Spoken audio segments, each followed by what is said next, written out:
Audio test. This is an audio test. This is the Kent Quinn project.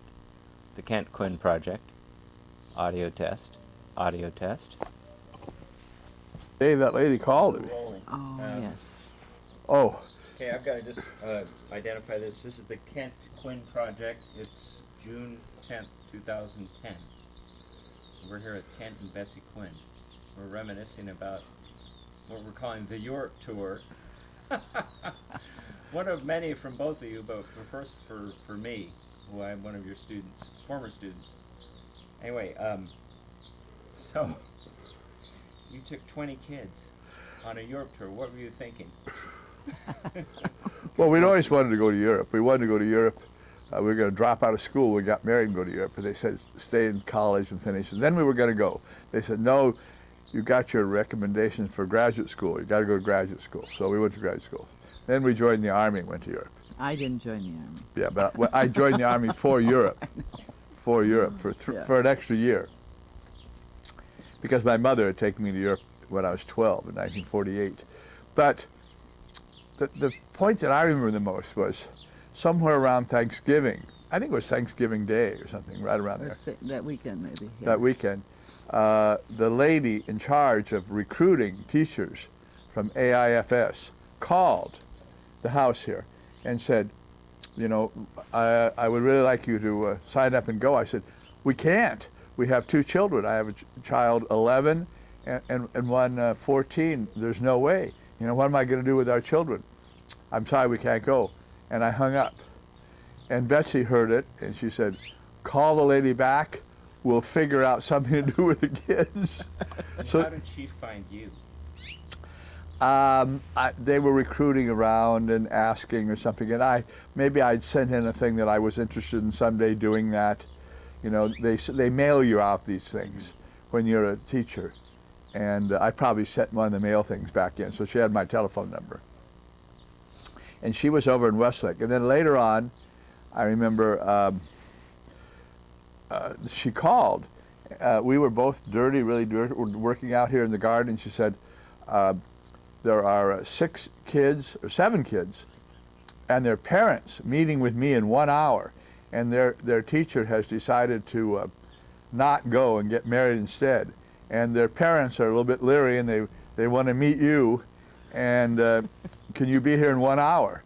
So we ran in the shower, went in there, and I remember the prettiest of the 7 girls there was unable to go because she had a very bad case of anorexia. She nearly died. And nearly died. But she was a really very pretty girl, and I had been looking for. She thought she was going to get well and be able to go, but she ended up in the hospital. She didn't get to go at all. Yeah, and of course, probably the most interesting of the 6 we picked up was a kid by the name of Scott Korngold, whose grandfather, Eric Korngold, had written loads of movie music and was one of the most famous.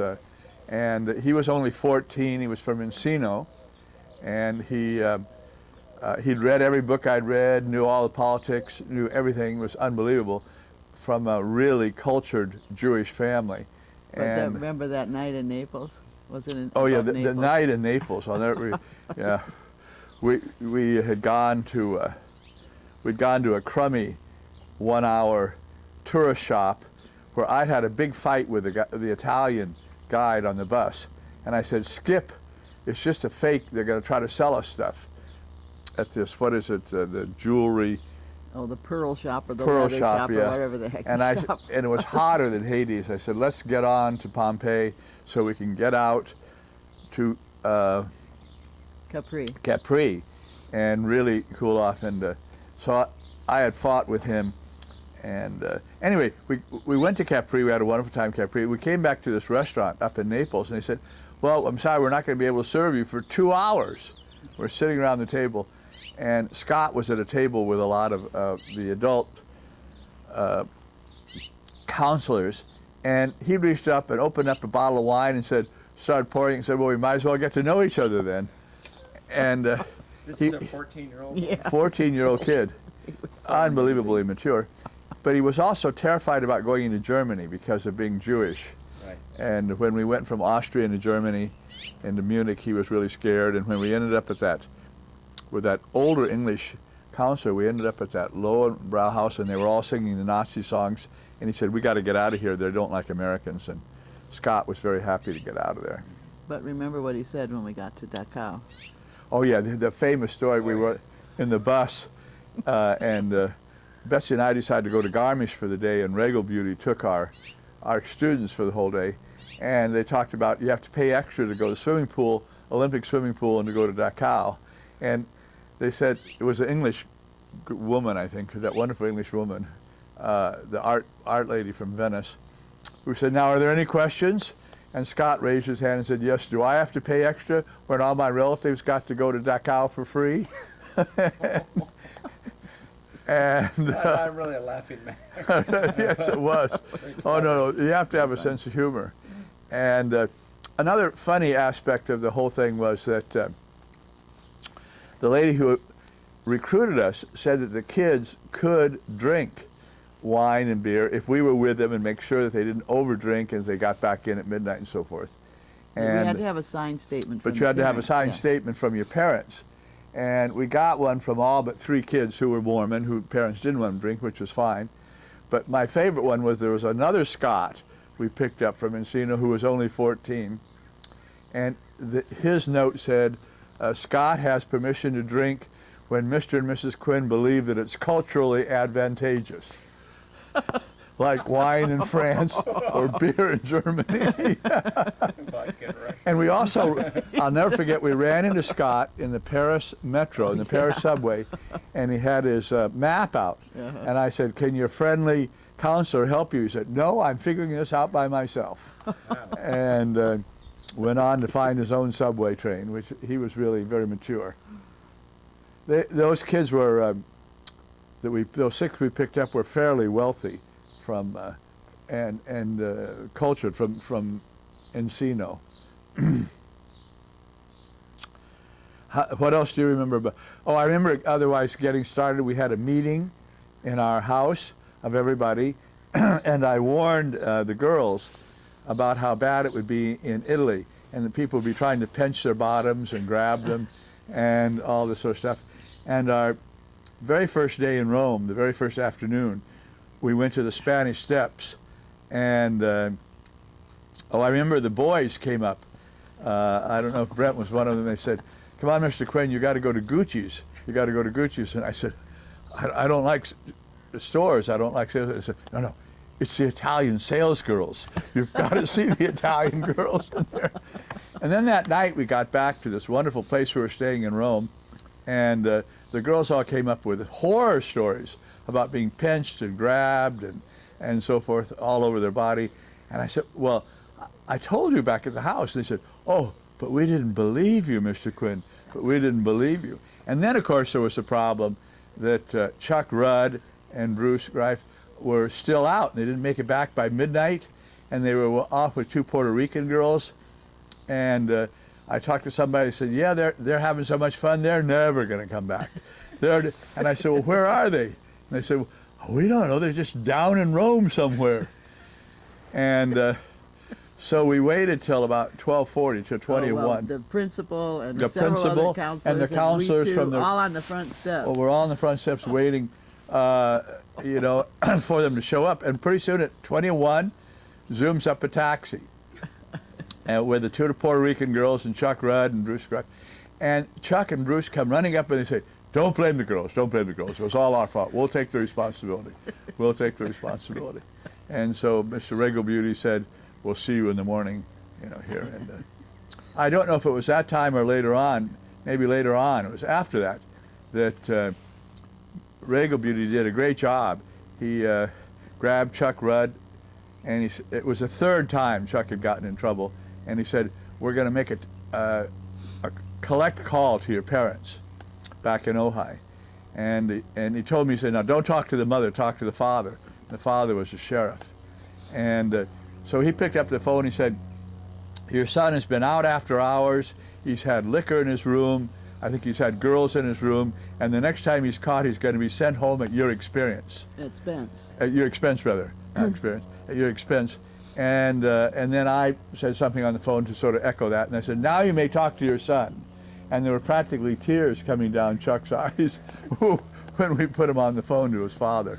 Well, the other thing that was really cute at that same place was there was a mailbox outside in front of this building where we stayed, and we were there right having breakfast on the patio, and one of the girls came up and was just about to put a letter in the post box, remember? And we were right next to her, and we saw it. And we said, "Wait a minute," because her parents had addressed all of these envelopes and put American stamps on.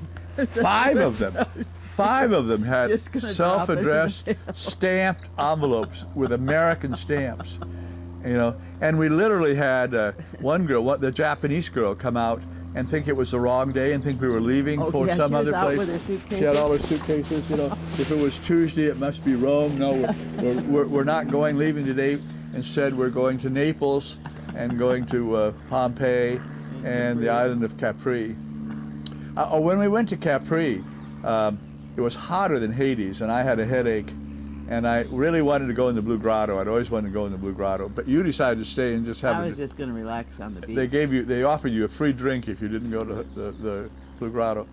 But I remember I had my swimming suit on under my clothes, and we were standing in this long line, and I was with 6 girls from Ventura, and we get down to the boat, and I just wanted to dive in the water. So I asked the boatman, I said, can I swim? He said, "Oh, yes, just leave the girls with me. They'll be fine." And they'll say, "Stay close, Mr. Quinn. Stay close, really stay close." So I gave them my clothes, and I dove in my little AWOL bag and dove in and swam through into the Blue Grotto and stayed very close to the boat with the 6 very conservative, very... Right. And how was the Blue Grotto inside? Oh, it was wonderful. Yeah, that was something The light. I sat watching you. I had on the always. cliff. I don't know why I didn't go in the boat or didn't have my. You didn't go in at all? I didn't go in. Oh You didn't my even go in the gosh. boat in? I don't think so. No. That was wonderful. All the light, the eerie Yeah. blue light comes in from underneath. Really pretty. You know, it was spectacular. You didn't I go. didn't go. No, You I didn't did go. not You go. stayed with one of Sam Marsh's daughter over on the other side. Yeah. Why didn't you get in the boat and go in? There wasn't room or what? No, I was kind of in a bad mood that day. Yeah, I for was some too. It was reason. hot as I Hades. think the heat was really getting to me. Oh, the hot heat had gotten to me too. We had a long wait for the boat when we left from Naples. Right. Oh, And I'd never been in that kind of heat before, yeah. being in, for Ventura. But I knew I had to go swimming. You know, I had to get in the water, and it was Right. just spectacular. Wow. That was one of the highlights of the whole trip, was swimming in the Really? Blue Grotto. Okay, great. You know what that reminds me of, for some reason, because you're talking about the problems the girls had in Italy. One of the girls was very interested in seeing a lot of the unusual churches in Rome, and she asked me if I would go with her. Oh, She yeah. and another girl and I went to... You're not going to tell that story. It was just so funny. We looked all over to find this little church, which the name escapes me, but it was tucked away, and we knocked and knocked on the door, and nobody came, it was locked, and then we heard this kind of dragging feet, this kind of eerie sound, and the door opened. There was this little priest there, and we asked him if we could go in, and he said, "Oh, come on in." So he took us in, and he took us around, showed us the church, and then he took us into a little, I guess you would call it an orangerie or something like that, where they had the fruit trees that they put in the wintertime, and he had some homemade liqueur that he offered us, and he was so charming and so delightful, and we talked about his life there and about our being in Rome and all these things, and then we thanked him and said we had to leave, and so he was ushering us to the door, and he, as we got to the door, he embraced each of us, and it was a funny thing because the first girl that he embraced, often she kind of goes, "Whoa!" But then the second, "Whoa!" And then my turn, "Whoa!" Because he was grabbing us. It was so unexpected. It was so hilarious. Tell him exactly what he did. Well, He had his hand on your breast. yeah, he was breast grabbing. I mean, it was, but it was this little old innocent looking priest. I tell you, it was just hilarious. So we couldn't get out of there fast enough, but it was very, very interesting. I wanted to backtrack a little bit. And we know how you found out about IAFS. Tell me about recruiting at Ventura High School. Well, I recruited on my prep period.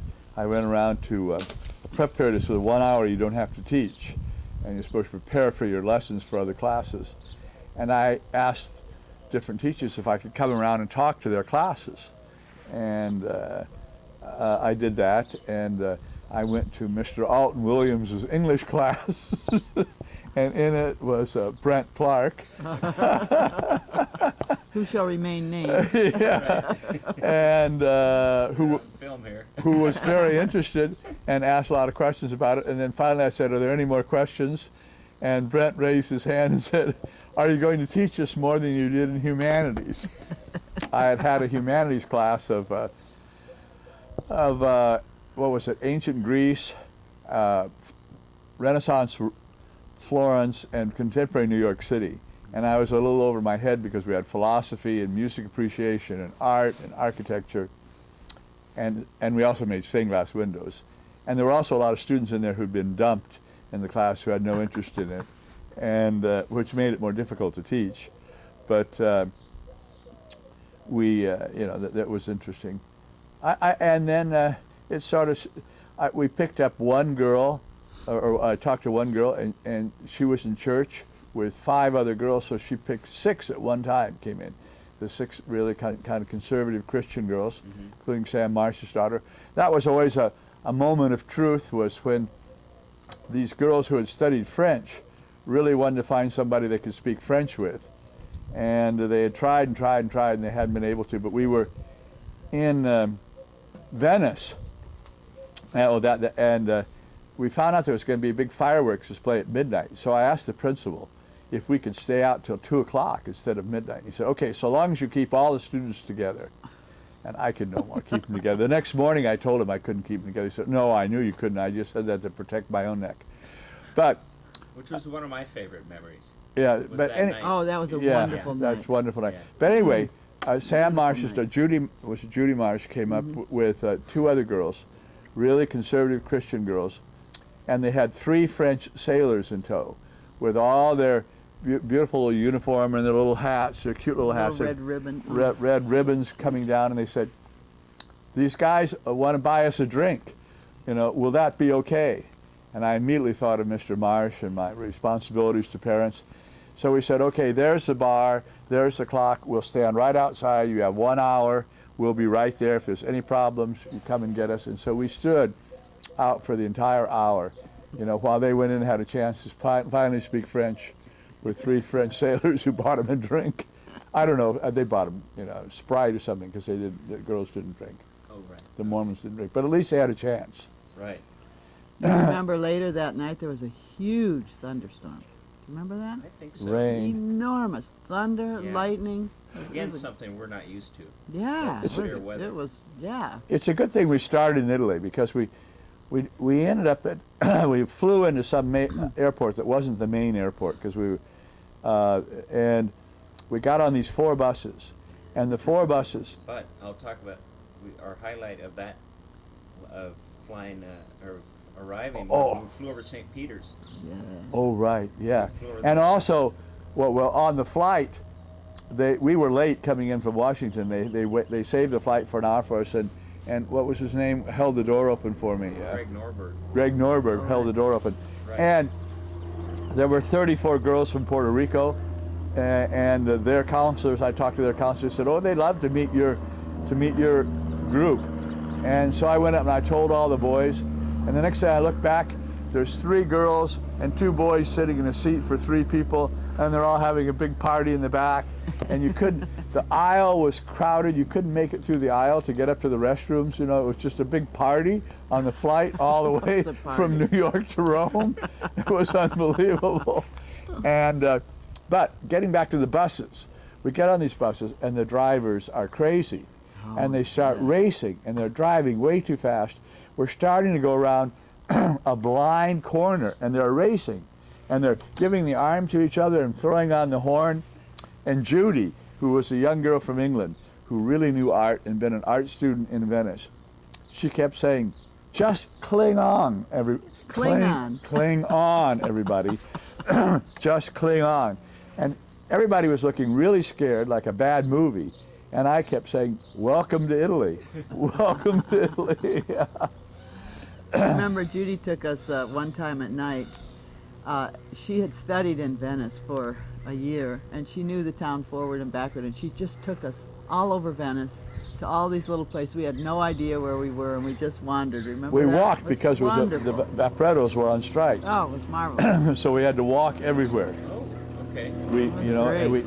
we never really took a Vapreto or a bus, which is the boat buses at all. Okay. Stop. All right, we're rolling again. Now, where were we?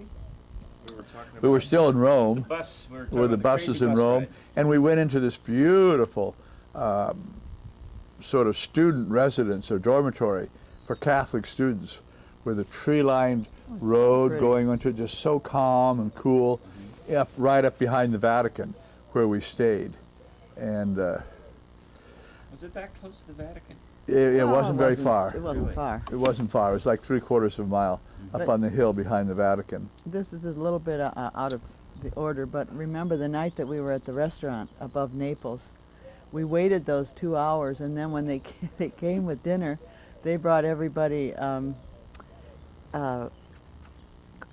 What the heck is it?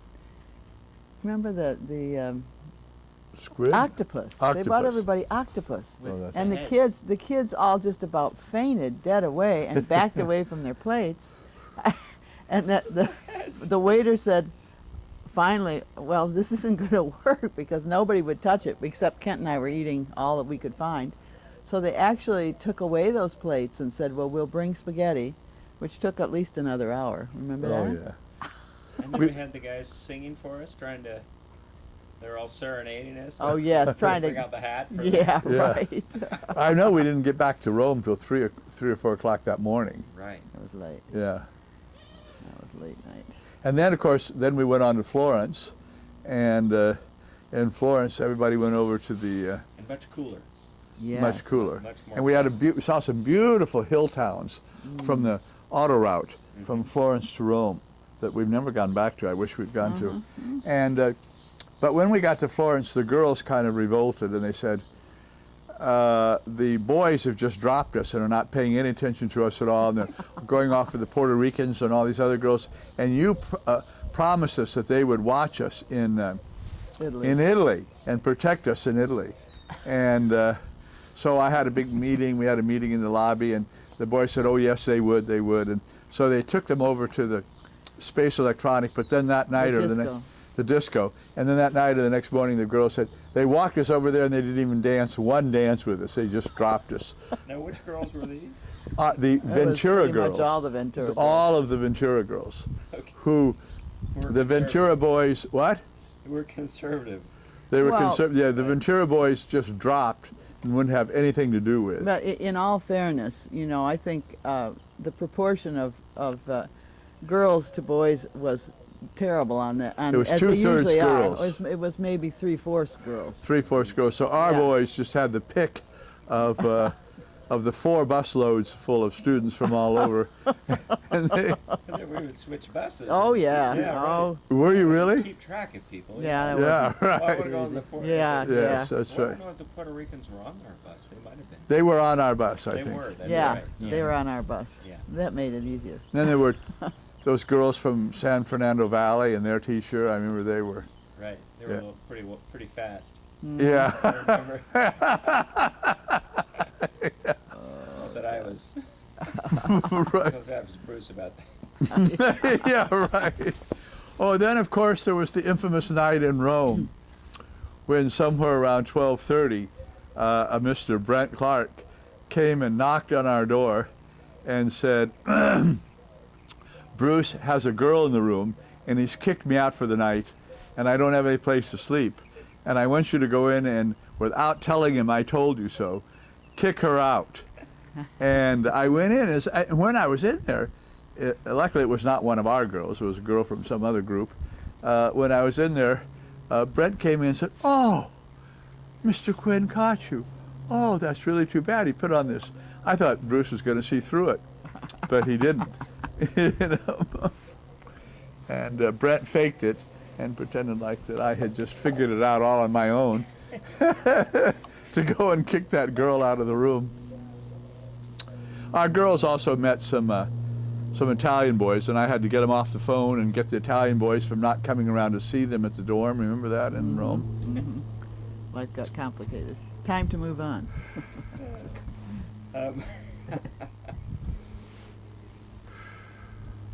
Um, let's see. So you said your best moment was the Blue Grotto. Well, it was one of the best moments. Yeah, one of the best. Oh, moments. Any other? the in Vienna. Oh, yeah, the best moment, even better than Blue Grotto, was when we were in Vienna, and I went up to the boys and said, "Would you like to go to the Vienna Philharmonic?" And they said, "Okay, we will, if you'll go to the disco with us afterwards." So we went. It was the first night. It was outdoors in the city hall, and then there was another one the next night, and they said, "Let's go again." So we went again the next night to the Vienna Philharmonic, and again we went to the disco. I remember we also went to the park, and they had the Viennese waltzes. But Yes. But I was not a very good dancer for waltz. No, for the waltz. we But it was tried. still fun. It was still very kind of romantic to be dancing the waltz in Vienna. And this is late at night. Yeah. And we also saw the big Ferris wheel that had been in the movie The Third Man, Oh, yes. and I don't remember that. we were way out. I remember in Vienna we were way out. We were two tram Too rides far out, yeah. from downtown, Right. and we had to teach all the kids to switch trams and what tram numbers they needed. Yeah, that was And not a we great were place. we were way out from downtown Vienna where we stayed. Right. But that was one of the reasons we had picked that particular tour, because we'd never been to Vienna of all those places. That We'd was been- wonderful. and we had a museums week were in Vienna, Wonderful. and we got to go to the opera and to the Ringstrasse and all the other museums, and particularly all of The Bruegels. the Bruegels Right. Oh. in the Vienna Museum. Oh. I had never realized there were so many Bruegels in Austria. Had something to do with the war, probably. And we have a great picture of all the Puerto Rican girls and our boys standing in front of the Schloss in outside of Vienna.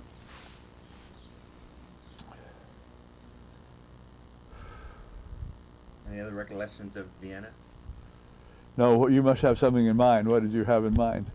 I'm not. Though one of my stories is, I'd have to tell it off. It was Jeff and I. I'll tell it another time. Okay. Well, I do remember the time a bunch of us went to one of the beer